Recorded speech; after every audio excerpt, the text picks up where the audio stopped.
Hello, welcome to this Piney News / weather update. We're mostly going to get to the weather. Just taking a look at a beautiful pine here in Pine Lawn.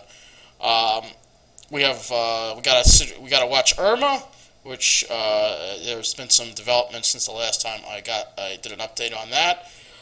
We got to talk about the smoke, which is heading our way. We got more smoke heading our way, and we also got to talk about some prickly subjects. But before I get to that, I want to tell you about a nice bus service change that is some good news for those of you who want to go to Jones Beach.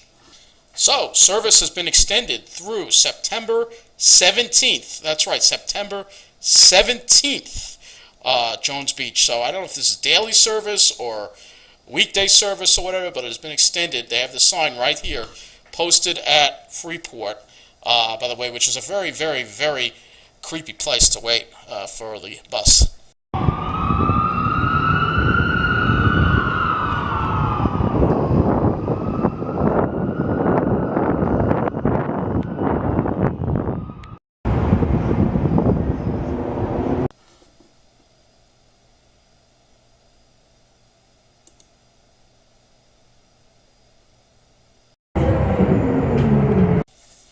A very creepy place, very scary, and not a place I'm going to wait at after dark again, for sure. But I had to go back a different way tonight. I took the 43. But anyway, service has been extended, so some good news. I guess they did this because of Labor Day weekend being kind of a washout. The state park, also Cuomo extended the state parks lifeguard hours, so I think that's why. I don't know if Suffolk County is going to be extending their S47 or not, but I figured I'd share that bit of good news for you on the transit front. However, NICE screwed up in a major way today, and I want to show you that too. So, I want to show you how NICE is screwed up. Now, today's Labor Day, a holiday. However, their app for, the bus time app or whatever they have here, I assume it's the same for the smartphones, thinks it's a weekday. So watch what happens when I put in Westbury. You'll see that it thinks that the bus is still running. It thinks it's still running. The 35. It still thinks the 35 is running. But the 35 is not. It's on a Sunday schedule. The last one left a long time ago, and I actually saw some people waiting out there for it. So this is very misleading. They really did screw this up. Obviously, they do have advisories on their page that it is a Sunday schedule today, but if somebody's using this app, they are going to be misled into thinking that it's a regular weekday schedule. So they did screw up with this. So let's start out with our weather. You could see what is going on here, right? We have two major things going on. First, we have Hurricane Irma, which is now a Category 4 hurricane. This is a MODIS satellite view, by the way. And then we have all this smoke that has come all the way from California, that has come all the way across the entire country off to the East Coast. We're going to see some of that smoke, I think, tonight, because you could see it rolling in. The introduction in this video, before I started talking, I took a little video showing you all the smoke in the sky that's coming our way. But anyway, you can see here, look at all this smoke that is all from these fires. I don't ever remember seeing this much smoke. These fires are still going. They're getting a little more contained now because there's been a bit more of a marine air mass. They had some rain yesterday in California. But the smoke has come. You can clearly see that the smoke has come all the way across. I wonder if we're even going to smell it here. Usually it's in the upper air, so we usually don't smell it, but this is really thick. So don't be surprised if the skies look pretty smoky tomorrow at the river run. You can see, I'm going to go step it back a little bit. You can see how it's moved from here to here. That's just amazing there. I mean, I don't ever remember seeing so much smoke on a satellite image from a forest fire. I mean, this is a forest fire. You would think this is a volcano erupting, but it's a forest fire. It just shows you how big these fires are, which is not normal. Anyway, let's get to Hurricane Irma here. I'll show you this nice satellite image of Irma here. And boy, she is in very good shape. Category 4, perfectly symmetrical, great outflow. And let's get into some more Irma statistics now. Let's start looking at this other satellite image from NOAA of Irma, and you can see she's in great shape. This is probably going to be the strongest hurricane of the season. Just perfect eye, perfect symmetry, great outflow. She's over warm water, so she's getting all the fuel she needs, and definitely a hurricane to definitely, really watch out for, because this is probably going to be the strongest one of the season, and wherever it makes landfall, the people there are going to be in for a world of hurt. So we're going to go right now to the statistics from the National Hurricane Center on what Irma is up to. So this is the statement from the National Hurricane Center on Irma right now. Maximum sustained winds, 140 miles an hour. This is a Category 4 storm now. Its movement is still west at 13 miles an hour. And there is now a hurricane warning in effect for the Leeward Islands, and a hurricane watch in effect for Hispaniola and Puerto Rico.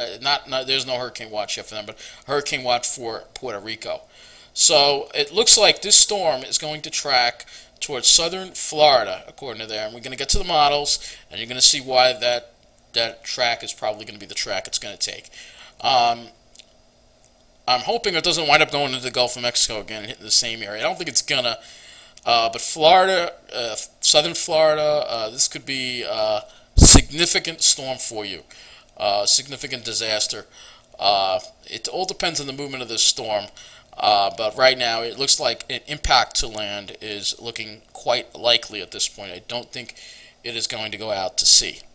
So let's take a look at what the models have in store for us. Okay, so let's look at the GFS first and see why this track is going to be happening. Now, we are going to have a cold front approaching midweek. That front looks like it's going to move through, so that's good news for us. It's going to keep Irma away. What's going to happen is we still have an Atlantic ridge here, and we have a high here, and the trough that front, basically it's all about the timing. The GFS initially had Irma moving too fast. The GFS always usually has a tendency to move things along too fast. And as a result, it was originally having it getting picked up in the weakness between the two highs and up the East Coast. But now it's going to miss that trough, and it's going to be blocked from moving north by high pressure building in. So that's good. While that's very good for us, it could be very, very bad for Florida. As we go into next weekend, Irma looks like it takes a direct hit on southern Florida and literally rides up all of Florida. This could be one of the worst disasters since Andrew to ever hit Florida. It still is a Category 8 and 194. I don't know if I'm buying it that strong. But there's a lot of warm water over that area, so Irma is going to probably maintain its Category 4 status. I wouldn't be surprised if it does, and really just hits Florida. This could be a major disaster once again. And what's going to happen here is it's blocked from going up to us. It's going to get pushed inland over the Carolinas and kind of just sit there. And we probably would get the remnants sometime next, forget around the 14th or 15th. Maybe the remnants could come here. Again, this is a long ways off, but you can see that the model's developing a consensus here. And then we have another storm that it's forecasting. That one takes it up the East Coast. That storm hasn't even formed yet. So take one storm at a time. That storm has not formed yet, so we can't. We do know Irma has, and Irma is with us. So let's go ahead. This is going to be a major disaster here. This is going to be absolutely horrible. Miami, Florida is another low-lying state, and there could be a lot of rain. At least it's moving along. It's not going to stall out, but there's going to be a lot of flooding, and it's putting it in the northeast semicircle. Places like Miami, if it were to take this track, places like Miami would be inundated. All right, it would be a major catastrophe, which is why I don't really want to see this thing hit land. But the models are indicating that it is going to. Let's take a look at the Euro now, and look at this. The Euro has the same exact track. Oh, the Euro still. The Euro takes it a little further east, but Euro's pretty much doing the same thing. And the Euro has been the European. This is why it's one of the better models. It has been indicating this westward-southward track for a while now, that it was going to impact Florida or the Carolinas, and it was going to keep it west and south. And the Euro continues to do that, and takes it in the same way. Pretty much, it looks very similar to the GFS, almost identical to it. It's amazing. It's just a little bit east, but it's very close. I don't know why it moves it like that, but it does take it a little bit east. If it were to take this track, at least maybe Miami would avoid the northeast semicircle, but the eye would still probably wind up going right over or just east of Miami, which would be a major disaster for Florida. I mean, I have friends who've moved down there, so that's part of the reason why, another reason I wouldn't want to be in Florida right now. And, it's kind of too hot to live there anyway. Unless you like the heat and the humidity, I can't see it. But this is going to be a major disaster if this winds up hitting Florida. After what happened in Houston and now Florida, these disasters are just affecting us, and it's really tragic. Let's go ahead and look at the Canadian, which also takes it. Let's see what the Canadian does with it. The Canadian takes it off the coast. It takes it up the coast. So if it were to do this, it would weaken, and then we'd have more of an impact from this. I'm not buying the Canadian at all. I think that one's probably doesn't. That one just doesn't make any sense. I don't see why it's doing that with the high there. It would be, I see, it's having more of a high here, so it would push it more east. But the Canadian is known as one of the worst models to use for storm tracking, so I don't really take it seriously. I think that the GFS is probably the best one to look at right now. Let's just look at the JMA. This is another model here. Let's see what it does with this thing. It takes it even further west. So you can see there's definitely consensus now, an agreement on the track of Irma, and it looks like it's going to track in between Cuba and the Bahamas, and then up the Florida Panhandle, up Florida right there. So that could be a major disaster. Obviously, I'm not going to say to people in Florida, panic just yet, but I would start preparing. I think, it's going to become more and more definite as if the models continue to keep this track. It is definitely going to be something for people in Florida to worry about. What could I say? It's just been, this is just going to be a really bad hurricane season. Okay, so welcome to our prickly pear corner, our prickly subject of the day here. And what it's going to be is this was in the news today, and it's worthy of mention because even though I don't really like talking about this stuff, and I don't want to get into a habit of it, it seems that these issues always crop up.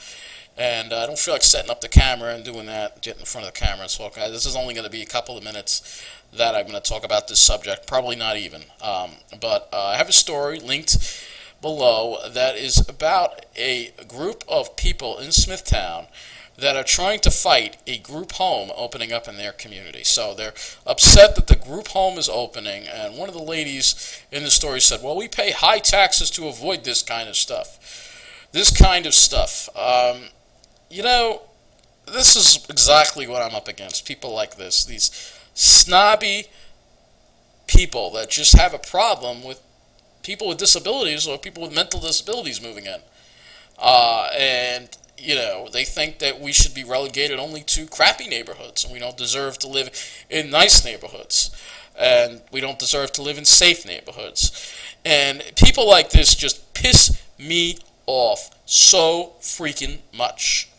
I mean, let me tell you something. After I saw that story, I was so annoyed that I actually had to let off some steam and take a 2-mile walk because, these people are just so arrogant about, they think because they are rich, because they pay a lot of money for their home or taxes or whatever, it gives them the right to keep other people out of their community. And in this case, it's a group home for people with mental disabilities. All right?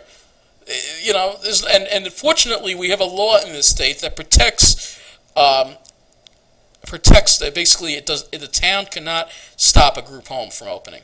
I really wish there was a law when it came to the housing program that I'm in, supported housing, that there would be a similar law where they shouldn't be allowed to keep out supported housing apartments. So we get discriminated against by these snobby people. Meanwhile, I got to live in a community with illegals, gangs.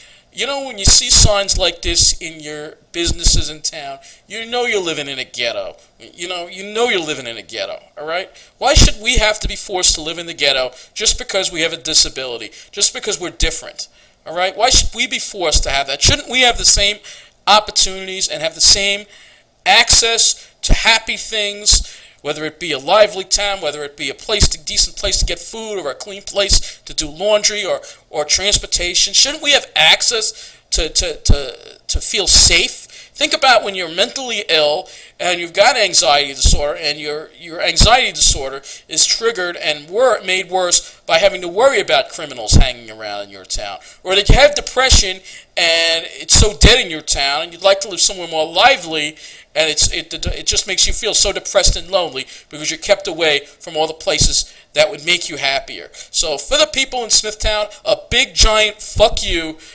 for trying to stop a group home from opening there. These people, I'm sorry, these people need an attitude adjustment. These snobby people.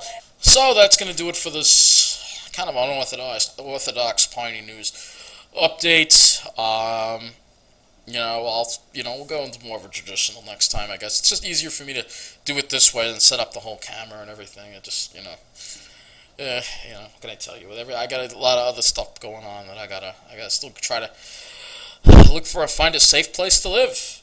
Obviously, they want to make it difficult, but I'm gonna keep fighting because it's my right to live somewhere safe on Long Island where I would need to live, and nobody's gonna stand in my way of that because that is my right, and I'll go and go to any length possible to fight for that. That's my right. I don't care what anyone says. I know what's right. Screw these snobs. Anyway, that's it. Take it easy, and I'll have another weather update. And I'm not going to forget, we're going to have a video on all the different places you can get to in the Pine Barrens, and how the Pine Barrens on Long Island compared to the Pine Barrens in New Jersey, especially when it comes to transportation access. And not surprisingly, the ones in New Jersey are much harder to get to by public transportation. So, take it easy, have a good night, and thank you for watching.